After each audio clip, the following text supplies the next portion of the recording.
ZP స్కూల్లో సుమారుగా 3000 మందికి కళ్ళ తనిఖీలు చేయడం జరుగుతుంది. మైనస్ పవర్స్ ఎవరికన్నా ఉన్నా కూడా మైనస్ పవర్స్ ఉన్న వాళ్ళకు కూడా స్క్రీన్ చేస్తారు. ఇక్కడ 1, 2, 3, 4 స్టేషన్స్ ఉన్నాయి. ఇక్కడ 4 స్టేషన్స్ లో కూడా అది స్పాటర్స్ అంటారు. సో ఆ పవర్ సుమారుగా మనకు తెలుస్తూ ఉంటుంది. ఇక్కడ ఇలా చూడగానే ఇందులో చూడగానే పవర్ తెలుస్తుంది. పవర్ గానీ ఏమి లేకపోతే క్లాస్ రూమ్ పంపించేస్తారు. ఏదైనా సరే కళ్ళజోడు పడే అవకాశం ఉంటే తప్పనిసరిగా వాళ్ళకి పక్క రూమ్ లోకి పంపించి కళ్ళజోడు ఎలా వేయాలి అనేది, ఏ పవర్ వేస్తే బాగుంటుంది అనేది సెలెక్ట్ చేస్తారు. అది వీళ్ళందరూ కూడా ఇతర దేశాల నుంచి వచ్చి ఇక్కడ చురుకుగా పాల్గొంటున్నారు. ఇది స్పాటర్స్ అయిన తర్వాత దానిలో మిషన్ తో టెస్ట్ చేసిన తర్వాత ఫైనల్ గా స్ట్రీక్ రెటినోస్కోపీ అని చేస్తారు. ఆ స్ట్రీక్ రెటినోస్కోపీలో కూడా పవర్స్ యాక్యురేట్ గా వస్తాయి అనమాట. సో ఇదొక విధానం, కళ్ళజోడు ప్రిస్క్రిప్షన్ వేయడానికి ఇదొక విధానం. అది కేవలం డార్క్ రూమ్ లోనే చేస్తారు. ఇది డార్క్ రూమ్ లో డాక్టర్ గారు రెటినోస్కోపీతో చూస్తారు, అలాగా లెన్స్ పెట్టి. సో యాక్యురసీ, పవర్ యాక్యురసీ అంతా కూడా బాగా వస్తుంది అక్కడ. తర్వాత ఫైనల్ గా ఇక్కడ అయిన తర్వాత ప్రిస్క్రిప్షన్ రాస్తారు. సో ఇక్కడ ఫైనల్ ప్రిస్క్రిప్షన్ అయిన తర్వాత కళ్ళజోళ్ళు బిగించడం అనేది జరుగుతుంది. ఇక్కడ డాక్టర్స్, ఒక టీమ్ ఆఫ్ డాక్టర్స్ కూర్చొని ఏ డిసీజెస్ ఏమైనా ఉన్నాయా, ఓన్లీ రిఫ్రాక్టివ్ ఎర్రర్స్ ఉన్నాయా ఏంటనేది అన్ని కూడా చేయడానికి అవకాశం ఉంటుంది. సపోజ్ ఏదైనా చైల్డ్ పీడియాట్రిక్ క్యాటరాక్ట్ కానీ స్ట్రాబిస్మస్ కానీ స్క్వింట్ ఏదైనా ఉంటే డాక్టర్ బేస్ హాస్పిటల్కి రిఫర్ చేయడానికి వీలుంటుంది. లోపలికి వెళ్ళగానే ఆ 4 చైర్స్ లో కూడా స్పాటర్స్ ద్వారా స్క్రీనింగ్ చేస్తుంటారు.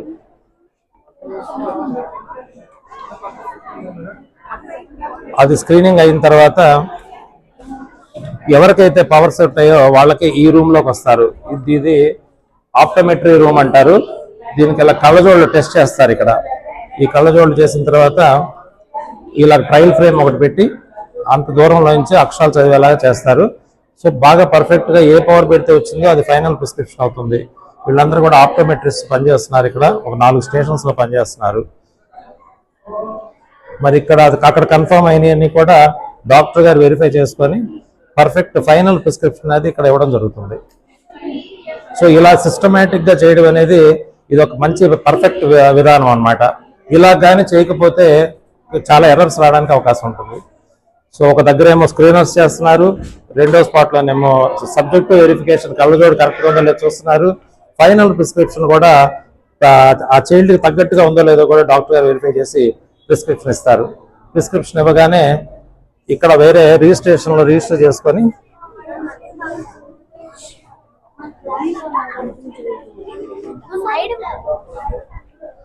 ఇచ్చిన ప్రిస్క్రిప్షన్స్ అన్ని కూడా ఇక్కడ రిజిస్ట్రేషన్ చేస్తారు.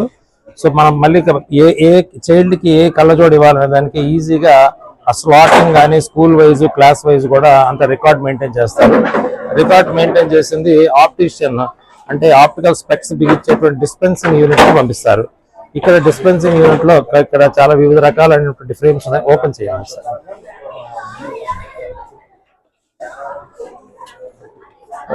రకరకాల అంటే ఆ చైల్డ్ సైజు, ఫేస్ సైజుని బట్టి కానీ, అలాగే వాళ్ళ మేలా ఫిమేలా వాళ్ళకి తగ్గ ఛాయిస్ కి ఇవ్వడం కొరకు చాలా రకాల ఫ్రేమ్స్ తీసుకురావడం జరిగింది.